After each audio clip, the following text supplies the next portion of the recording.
হঠাৎ করে যদি দেখেন একদিন বাজারে রান্নার গ্যাস থেকে শুরু করে পেট্রোল সমস্ত কিছুই পাওয়া যাচ্ছে না, এরকম অবস্থায় আপনি কি করবেন ভেবে দেখেছেন? নমস্কার, সম্রাট জি নিউজে আপনাদের সকলকে স্বাগত।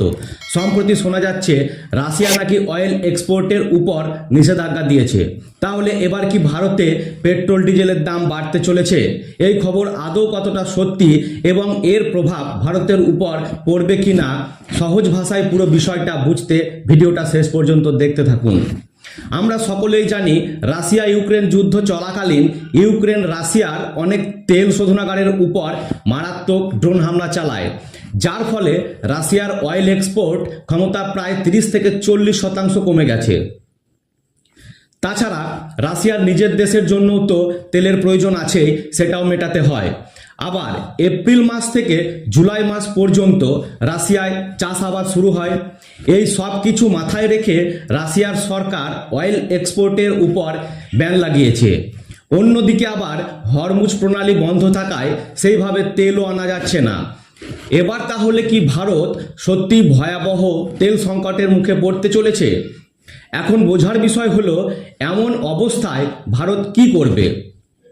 ঘটনা হচ্ছে ভারতবর্ষ রাশিয়ার থেকে ক্রুড অয়েল কেনে, আর রাশিয়া ক্রুড অয়েল বিক্রি করব না এটা বলেনি, বলেছে তারা তেল বিক্রি করবে না।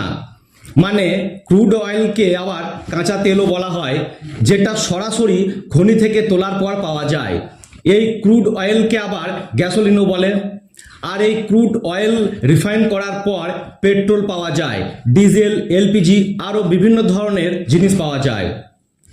আর রাশিয়া বলেছে এই রিফাইন করা তেল বিদেশে বিক্রি করা যাবে না, কিন্তু ক্রুড অয়েল বিক্রি করা যাবে।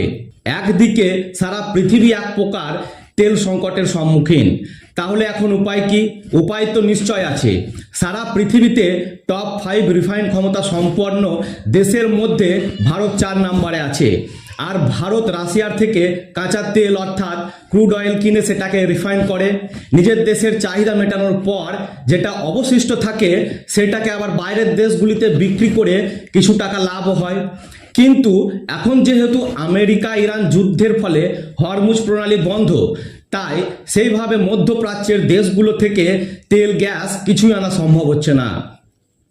এ মতো অবস্থায় ভারতে যাতে তেলের সংকট না হয়, এই জন্য ভারত সরকার পেট্রোল ডিজেল এক্সপোর্টের উপর অতিরিক্ত ট্যাক্স চাপিয়েছে। এর ফলে উৎপাদিত তেল ভারতের মধ্যে বিক্রি করতে হবে, যার ফলে ভারতের মধ্যে তেলের সাপ্লাই অনেক গুণ বেড়ে যাবে। সুতরাং বুঝতেই পারছেন আমাদের সেই অর্থে চিন্তার কোনো কারণ নেই, কারণ আমরা রাশিয়ার থেকে বেশি পরিমাণ ক্রুড অয়েল কিনে সেটাকে রিফাইন করে তার থেকে পেট্রোল ডিজেল এলপিজি উৎপাদন করে নিজেদের চাহিদা মেটাতে সক্ষম। নমস্কার, দেখা হচ্ছে পরের ভিডিওতে।